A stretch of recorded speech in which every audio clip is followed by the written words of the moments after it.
જોગણી માના ઇતિહાસની વાત કરીશું। મહેસાણા જિલ્લામાં પાલોદર ગામમાં ખપ્પર જોગણીનું મંદિર આવેલું છે। સતયુગ સમયની આ વાત છે। સહદેવ જોશી નામનો સત્પુરુષ તેની માતાને પગે લાગીને કહે છે કે હે માતા, મારે મથુરા થઈને ગોકુળ શ્રી કૃષ્ણના દર્શન કરવા જવું છે, માટે મને સારા આશીર્વાદ આપો, જેથી રસ્તામાં કોઈ વિઘ્ન ના આવે।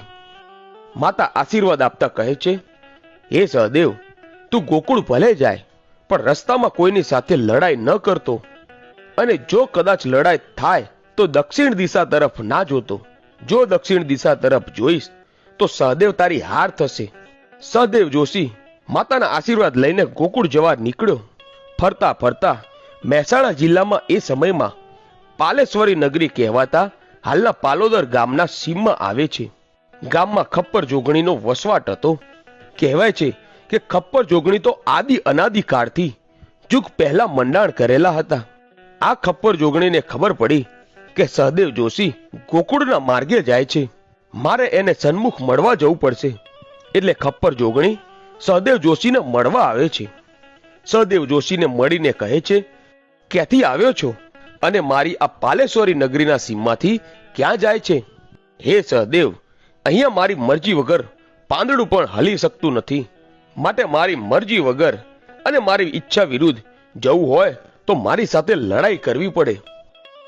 અને કહેવાય છે કે સહદેવ જોશી માં જોગણીમાં સાથે લડાઈ કરવા તૈયાર થઈ ગયા અને માં જોગણીમાને તીર માર્યું। તીર વાગતા જોગણીમાના શરીરમાંથી લોહીના ટીપા નીચે ધરતી પર પડ્યા અને એમાંથી 64 જોગણી પ્રગટ થયા। તે દિવસથી માનું 64 જોગણી એવું નામ પડ્યું।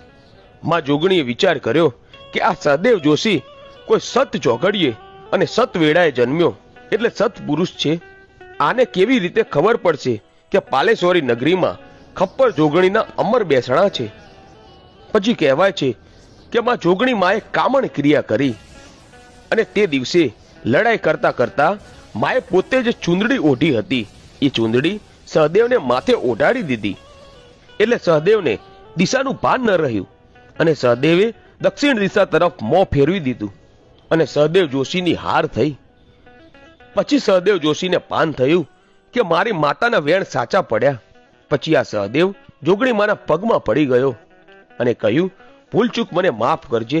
ત્યાર પછી માં જોગણીમાએ સહદેવને સારા આશીર્વાદ આપ્યા અને કહ્યું, હે સહદેવ, ક્યારે જીવનમાં તકલીફ પડે તો મને યાદ કરજે, હું તરત જ તારી વારે આવીશ।